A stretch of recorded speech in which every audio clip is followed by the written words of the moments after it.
Merci Issa. Plus que des notes de lecture, des réflexions tenant compte de la lecture de l'ouvrage, mais aussi d'un échange que j'ai eu avec le professeur Abdoulaye Elimane Kane. Nous avons beaucoup échangé. Il m'avait fait part de certaines de ses préoccupations et il souhaiterait que j'apporte des questions à ces préoccupations durant mon exposé. Donc je voudrais d'abord dire que c'est un grand honneur pour moi d'être ici, surtout que j'ai été invité par un grand homme, un grand intellectuel, un grand philosophe. Et cette invitation me donne aussi l'occasion de remercier certains qui me sont chers, le professeur Issa Wone, qui est un ami, un frère. Je suis proche de lui, mais j'étais encore plus proche de son papa, qu'Allah l'accueille dans son paradis. Ça me donne l'occasion aussi de remercier le colonel Amadou Tidjane Sissé que vous voyez ici, qui est un plus que frère, qui a écrit récemment 2 livres. J'espère que le professeur Abdoulaye Elimane Kane lira ces livres et lui fera des observations. Cette rencontre me donne aussi l'opportunité de remercier mon maître, le professeur Abdul Almami Anne. Quand j'ai réussi au concours d'agrégation, c'est dans son service que j'ai passé mon premier semestre. Donc, merci à tous les amis et aux proches qui sont dans cette salle. Nous allons d'emblée dire que la lecture de cet ouvrage, clair et concis et informative de ce qui se passe dans nos structures de santé de manière générale. C'est vrai, il y a des observations qu'on peut qualifier de critiques, mais moi, j'utiliserai plutôt un autre mot. Et je dois aussi préciser que je me sens responsable et concerné par tout ce qui s'est passé durant cette pandémie Covid dans toutes les structures de santé du Sénégal, que ce soit du positif ou du négatif. Parce que c'est nous qui avons initié la prise en charge à Fann, qui avons formé les gens, même à Daladiam, c'est ma collègue que j'avais envoyé là-bas qui dirigeait le service, et ainsi de suite, finalement, la prise en charge a pu se faire partout. Donc je prends pour moi les observations qui ont été faites et qui sont de très bonnes observations. Mais on note très clairement que le professeur Abdoulaye Elimane Kane a un immense respect pour le corps médical. En effet, juste après avoir noté certains aspects de la relation médecin-malade qui méritent d'être améliorés, il dit, je le cite, « Pour le reste, je réaffirme ma profonde gratitude et ma grande admiration pour l'abnégation et la compétence du corps médical en général, tout pays confondu, ceux de Daladiam en particulier. » Merci donc pour ces aimables propos à l'endroit du corps médical. Donc c'est pour dire que ces observations sont pour nous une invite au personnel de santé à une véritable introspection, à une meilleure prise en compte de la communication dans la relation médecin-malade. Au cours de notre intervention, nous reviendrons sur certaines questions dont l'auteur a fait mention, et pour cela, nous réaffirmerons avec l'auteur la réalité de la COVID-19 à travers des données scientifiques et à travers nos observations personnelles avant de répondre à la plupart des questions qu'il pose, en prenant le soin surtout de ne pas omettre de parler des mesures anti-COVID-19 et de la communication qui a tant manqué entre l'auteur et le personnel de santé. Saraba, la COVID-19 existe, je l'ai rencontré. Ce titre choisi par l'auteur est simple, clair, et est d'emblée à combattre la circulation des fausses informations, encore appelées infox. Je dirais, nous aussi, nous avons rencontré la COVID-19 des milliers de fois, mais en tant que médecin. Nous avons vu la COVID-19 prendre la vie de 3 personnes dans une même famille en l'espace d'une semaine. Nous avons vu la COVID-19 entraîner un désarroi et une tristesse immense chez des jeunes qui avaient perdu leur ascendant qu'ils avaient eux-mêmes probablement contaminé. Nous avons vu la COVID-19 entraîner des complications gravissimes à type d'accident vasculaire cérébral, d'embolie pulmonaire et d'insuffisance rénale. Nous avons vu la COVID-19 entraîner une baisse importante et dangereuse de la saturation en oxygène chez des patients qui se sentaient apparemment bien et qui ne se plaignaient pas du tout. Ce phénomène est connu sous le nom d'hypoxie heureuse. L'auteur pourrait bien avoir été dans ce cas, même s'il n'y a que son médecin pour affirmer cela. En cas d'hypoxie heureuse, la saturation est très basse. Le patient est en danger, mais il n'a pas de détresse respiratoire. Il a l'impression de correctement respirer et de ne souffrir de rien du tout. Nous avons vu la COVID-19 entraîner des perturbations invalidantes, telles que des troubles psychiatriques, avec délire et hallucinations, telles qu'une perte du goût et de l'odorat pendant plus d'une année, telles que des difficultés respiratoires nécessitant une mise sous oxygène pendant plus de 6 mois. Nous avons vu la COVID-19 entraîner une angoisse nationale et internationale. La COVID-19 a bouleversé le monde et les répercussions sanitaires qu'elle implique ne sont pas les seules répercussions qui seront mémorables.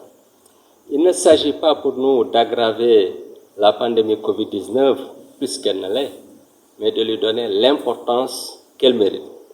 C'est vrai qu'on considère au Sénégal que la COVID-19 a tué 2 malades sur 100. On sait que globalement, la maladie à virus Ebola tue 50 malades sur 100. Quand on fait cette comparaison, on peut minimiser la gravité de la COVID-19. Effectivement, en elle-même, c'est une pathologie qui est généralement bénigne, mais du fait du nombre de personnes infectées, les résultats peuvent être beaucoup plus dramatiques. En tout état de cause, nous devons éviter de faire la politique de l'autruche en pensant que la COVID-19 n'a pas entraîné des perturbations majeures dans le monde et au Sénégal. En effet, dans le monde, entre le 1er janvier 2020 et le 31 janvier 2021, 14,9 millions de décès ont été rattachés directement ou indirectement à la COVID-19. Rien qu'en 2020, 2 millions de décès sont liés à la COVID-19 et de manière directe. Si on ne se limite qu'à ce nombre de décès, à ce nombre de 2 millions, on constate qu'au niveau mondial, que la COVID-19 avait tué 3,2 fois plus que le paludisme, qui, elle, avait tué 627 000 personnes, et 3 fois plus que l'infection à VIH, qui, elle, avait causé le décès de 650 000 personnes, et 1,3 fois plus que la tuberculose, qui avait causé le décès de 1,5 million de personnes. C'est donc dire que la COVID-19 mérite bel et bien l'attention qu'on lui porte au niveau mondial. L'attention portée à cette maladie est également justifiée au Sénégal, puisque entre le 2 mars 2020 et le 2 mars 2021, la COVID-19 y a tué 888 personnes. Et durant une période de 12 mois, en 2019, le paludisme avait tué 260 personnes au Sénégal et la tuberculose 420 personnes en 2020. Nous constatons donc ici au Sénégal que la COVID-19 sur une période de 12 mois a tué 3,5 fois plus que le paludisme et 2 fois plus que la tuberculose. Cependant, sans la mise au point du vaccin, le nombre de décès serait encore beaucoup plus élevé. L'efficacité de la vaccination ne fait plus aucun doute d'après les publications scientifiques et nos propres constatations dans la prévention des formes graves qui causent le décès. Au Sénégal, du fait d'une couverture vaccinale plus élevée chez les sujets âgés, nous avions constaté une diminution des formes graves chez ces derniers, alors que ces formes augmentaient chez les sujets jeunes qui étaient moins enclins à se faire vacciner. Cette constatation a également été confortée par les données nationales recueillies par le ministère de la Santé et de l'Action sociale. Les gens se demandent assez souvent si les données du ministère de la Santé sont fiables. Je dirais oui si on considère que les chiffres publiés donnent une tendance de l'évolution de la pandémie. Une tendance de l'évolution de la pandémie. Évidemment, on ne peut pas dépister tout le monde. Quoi qu'il en soit, aucune lutte contre une pandémie ne saurait être effectuée sans des données épidémiologiques. À cette étape de notre propos, nous devons rappeler avec force qu'une pandémie est dynamique et que sa gestion ne saurait être statique. C'est la raison pour laquelle la plupart des mesures d'hier ne sont pas utiles aujourd'hui. À l'heure où nous vous parlons, beaucoup de Sénégalais sont déjà immunisés contre la COVID-19, suite à une vaccination ou suite à une infection. En effet, la prévalence de la COVID-19 au Sénégal était déjà de 89% en novembre 2021. C'est-à-dire que presque 9 personnes sur 10 avaient déjà été infectées par le virus responsable de la COVID-19. Dans ce contexte, il est permis de mettre l'accent sur la vaccination des sujets à risque et du personnel de santé, ce qui n'exclut pas la possibilité d'offrir une vaccination efficace à tous ceux qui le désirent en l'absence de contre-indication.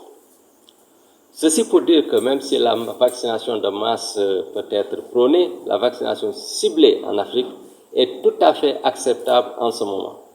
Alors qu'au début, c'était la vaccination de masse qui était indiquée du fait d'une prévalence plus basse de la maladie et d'une nécessité d'obtenir une immunité collective très rapidement. De même, il est normal en ce moment d'assouplir certaines mesures préventives comme le port de masque, quand on sait que la majorité de la population a déjà été en contact avec le virus SARS-CoV-2 et qu'un vaccin bien toléré et efficace est disponible. Le contexte actuel est très différent du contexte de début qui nécessitait des mesures draconiennes. Sans ces mesures draconiennes au début, la lutte de la COVID-19 serait un échec lamentable. D'ailleurs, ce sont en grande partie ces mesures qui avaient fait que le Sénégal fut classé deuxième comme pays à avoir mieux géré la COVID-19 dans le monde après la Nouvelle-Zélande. Vous me direz que les pays appliquent des mesures très différentes pour une même épidémie et qu'on ne comprend pas les différences entre scientifiques. Vous me direz que plusieurs vérités ne peuvent exister en même temps. En réalité, en sciences médicales, cela est possible, car chaque chercheur ne peut publier que ses constatations, même si parfois certaines différences sont dues à des raisons difficilement avouables. Prenons l'exemple de l'association hydroxychloroquine-azithromycine. Certaines équipes de recherche ont trouvé qu'elle était efficace et bien tolérée, et d'autres qu'elle était inefficace et très dangereuse. Au Sénégal, une étude faite dans 5 hôpitaux, grâce à une collaboration avec l'Institut Pasteur de Dakar, entre l'Institut Pasteur de Dakar et le Centre des maladies infectieuses et tropicales, a trouvé que cette association était efficace et bien tolérée. L'article a été publié dans une grande revue scientifique. Cependant, nous nous devons de saisir cette occasion pour dire très clairement que la prescription d'antibiotiques comme l'azithromycine ou l'association amoxicilline acide clavulanique ne peut pas être systématique. Cette association doit être prescrite par un médecin dans le cadre de la COVID-19 parce qu'il y a des critères pour que cette prescription puisse se faire. Quant à l'association azithromycine hydroxychloroquine, nous avons certes prouvé qu'elle était efficace et bien tolérée, mais notre étude a été faite avant l'apparition du variant Omicron.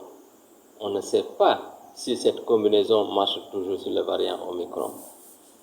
Des traitements pour les formes graves qui étaient sensibles à d'autres types de molécules ont vu leur efficacité être fortement réduite dans le cadre d'une infection grave à virus Omicron. Heureusement que ce variant est beaucoup moins sévère que le variant Delta. Cette étude a été menée au moment où tous les patients étaient hospitalisés. Et les patients hospitalisés qui recevaient ce traitement bénéficiaient d'un suivi électrocardiographique. Tous les patients avaient un électrocardiogramme de départ durant le traitement et après le traitement. Et ces ECG étaient interprétés par le professeur Abdul Khan et ses collègues. Le professeur Abdul Khan est le titulaire de la chaire de cardiologie. tout ceci pour plus de rigueur dans le travail que nous étions en train de faire. Et je peux peut-être donner un résultat très rapidement parce que je ne veux pas trop entrer dans le domaine scientifique. Il y a eu 13 troubles du rythme cardiaque chez ceux qui n'avaient pas pris le traitement versus 2 chez ceux qui avaient pris le traitement. Donc c'était vraiment très bien toléré. Mais il y avait un suivi derrière. Et ce suivi, on ne peut pas le faire à domicile. Actuellement, toutes les formes modérées sont traitées à domicile. Donc il n'est pas possible de prescrire ce traitement à grande échelle à domicile. Ce traitement aussi a été étudié au moment où il n'y avait pas les nouvelles molécules anti-Covid-19. Il y a de nouvelles molécules comme le molnupiravir et le Paxlovid qui sont très faciles à administrer, bien tolérées et qui sont efficaces dans la prévention des formes sévères si on les administre à des sujets à risque. Nous sommes d'ailleurs en train de travailler sur un projet avec FHI 360 grâce à un financement de l'USAID pour étudier ces 2 molécules, mais dans le cadre d'un projet assez spécifique. On ne reprend pas toutes les études dans le monde. Il y a des études, on se contente des résultats obtenus, mais nous sommes dans un cadre particulier et nous voulons faire une étude sur la base de ce qu'on appelle tester et traiter. On teste les gens, s'ils sont positifs, on les traite pour voir quels résultats ça va donner. Donc on ne va pas faire exactement les mêmes études qui ont déjà été faites ailleurs. Cette étude ne se fera évidemment qu'après acceptation sur le plan administratif du ministère de la Santé et après validation du Comité national d'éthique pour la recherche en santé. La validation scientifique et éthique d'un comité indépendant comme celui du Sénégal est essentielle, car la médecine est avant tout une science à mon avis, puisqu'elle se base sur des sciences avec des méthodes rigoureusement éprouvées. Mais la médecine est aussi un art dans le sens de technique généralement. Je me hasarde à dire cela devant des philosophes qui me diront si j'ai raison ou pas. Il y a bien sûr des situations exceptionnelles, urgentes et imprévues dans un contexte particulier, durant lesquelles le médecin peut décider d'un traitement en se basant sur des études scientifiques préliminaires ou pilotes. C'est ce que nous avions fait au début. Il y avait des études qui prouvaient que l'association était efficace in vitro, il y avait des études pilotes qui prouvaient que c'était efficace. Donc c'est dans ce contexte d'urgence que nous l'avons commencé et nous avons encadré notre décision par une étude scientifique grâce à une collaboration très importante avec l'Institut Pasteur de Dakar.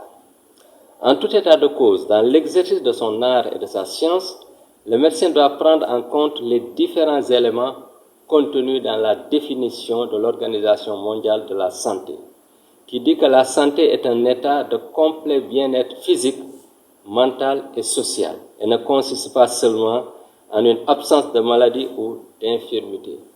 Avec cette définition, qui est en bonne santé dans cette salle? Vous voyez donc que sans communication soutenue, on ne peut pas respecter, même partiellement, la définition de l'OMS. Sans communication, on ne peut pas s'intéresser au bien-être mental et social des patients. Et c'est important, ça fait partie de la prise en charge. Le malade, on ne peut pas le voir juste comme un objet ou comme du matériel. Professeur Abdoulaye Eliman Kane, vous avez raison d'attirer notre attention sur notre manque de communication. C'est vrai, nous devons communiquer avec nos patients.